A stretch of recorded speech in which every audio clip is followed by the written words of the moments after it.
You ask Tiger to solve.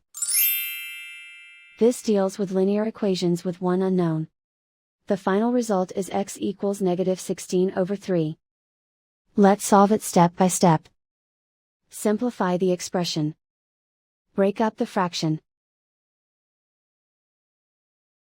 Find the greatest common factor of the numerator and denominator. Factor out and cancel the greatest common factor. Expand the parentheses.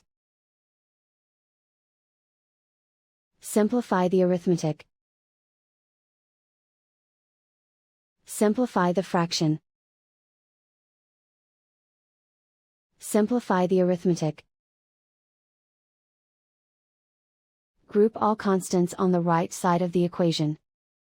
Subtract 16 from both sides. Simplify the arithmetic.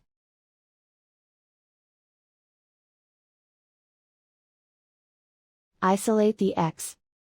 Divide both sides by 3. Simplify the fraction.